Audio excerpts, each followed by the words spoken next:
question. Now, you look at that. Question in this context. You have to do with what? You make a list of questions relevant to the topic. Relevant to what? To the topic. Now, as you are doing that, you are bringing the questions, you have surveyed the material, you have known the topics, you have known the subheadings, the subheadings on that. You put your questions down. If you're talking about economics, what is economics? You're talking about marketing, what is marketing? What are functions of marketing? Challenges in marketing. Talking about, you put all those things down. You're doing an agricultural test.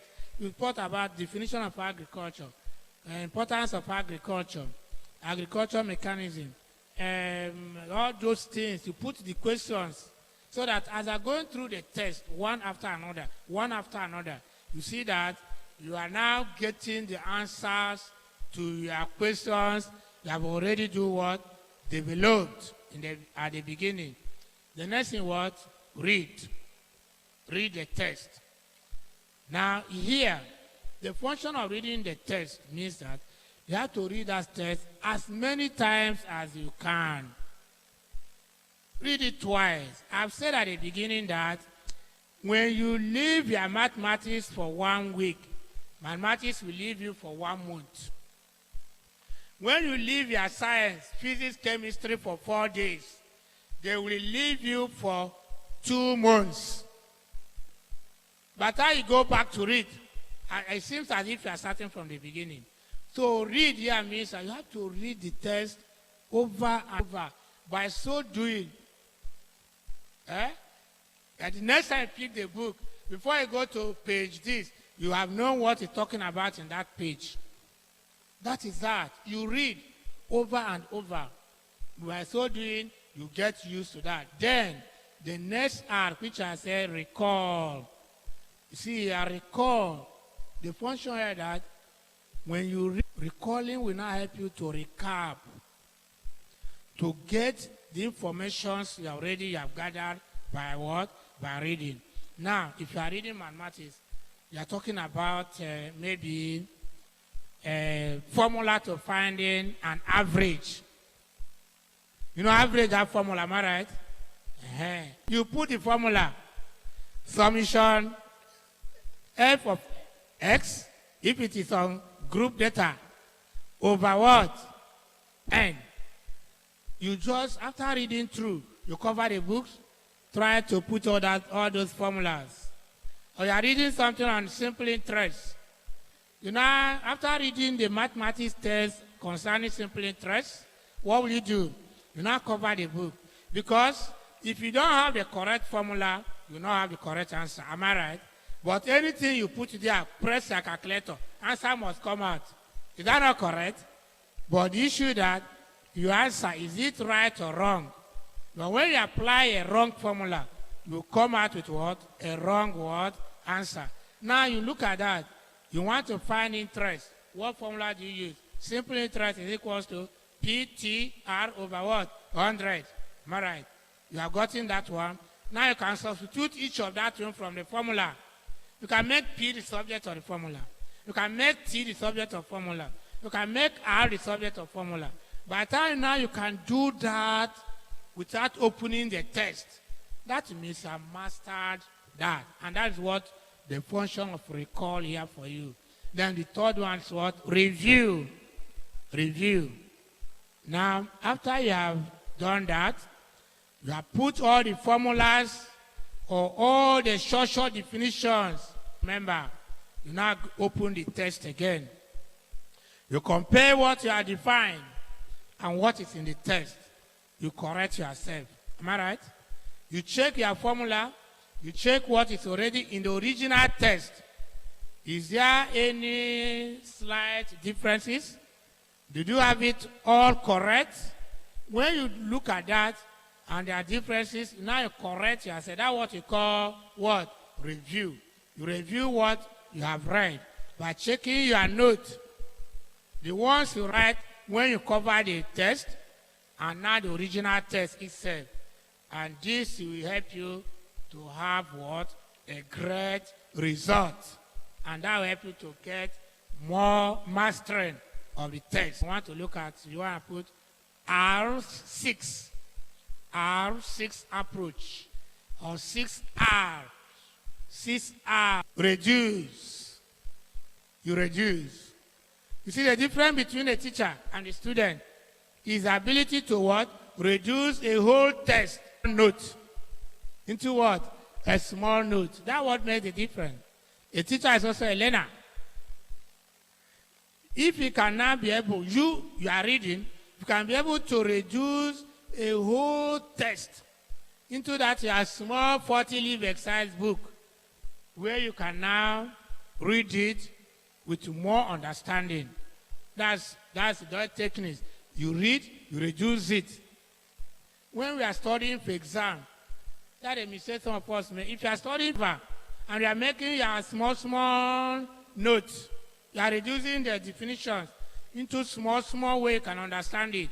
Now, the tomorrow's exam, you want to carry a textbook of 350 pages. Where will you read? So you only go to that your note to do what? To read all what you have reduced. You now cover, try to recite, talk to yourself. You can just, I remember when I wanted to defend one of my theses, I just put a mirror.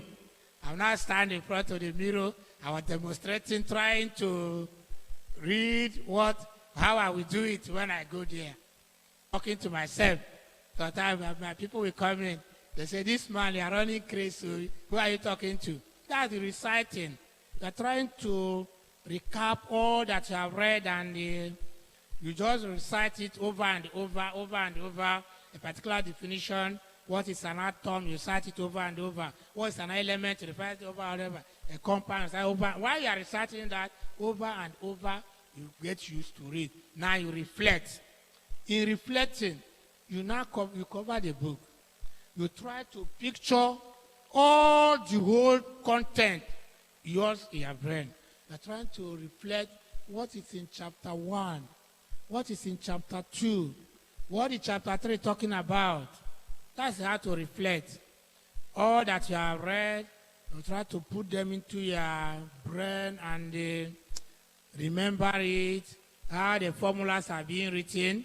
If it's a diagram, how the cockroach is being drawn in the biology textbook, how to label it and all that. As you now picture that in your mind, you are reflecting on that. That's a technique. Then you review. I talked about review before. Now you recap. You do what? You recap. And when you do all these things, you find out that you are making yourself to be a good student. Make yourself to be a good study student. You see that in this, you record facts and ideas in phrases, you do two questions, important ideas learned in the book, recite facts or ideas brought to your mind, reflect on the facts, review your notes by summarizing all that you have read.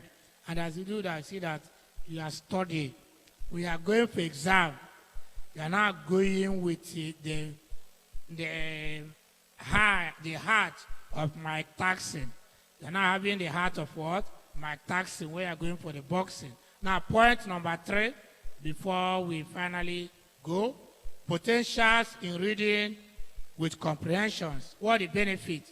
You want to look at the benefits you gain when you read with what? Comprehension. You know, if you read with comprehension, what are the benefits include? Number 1, it gives you confidence. It gives you what?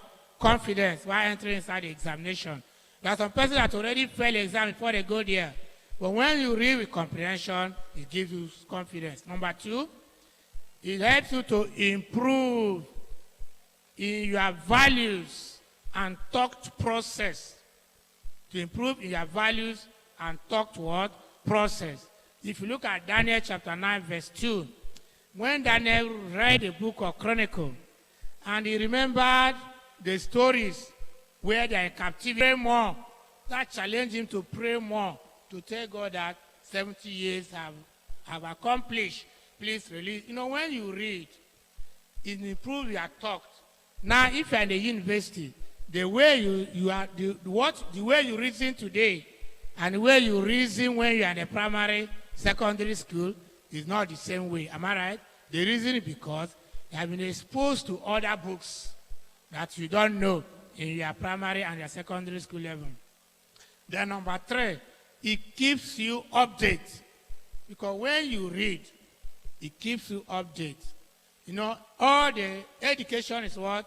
It's not static. That is dynamics. That means every day, new things are being added. New scheme of work. New definitions are being profiled and added to the existing ones. And if you are not reading, you only limited yourself to what the definition of atom during John Diatom's theory, when he told us that atom is what? A small indivisible particle of an element, and a clap hand for him. You just the end of that definition, but that's not the truth. Because today, more definitions have come that atoms can be divided. Am I right? Things can be removed from atom. When he told you that he make the assumptions theory, the theory he put, but today all those theories have been knocked out by the discovering of organic chemistry, the discovering of radioactive elements, where atoms can be destroyed and atoms can be what? Created. Am I right? So reading make you to what? Keep you updated. 4, it increases your knowledge. Increase your knowledge. 5, reading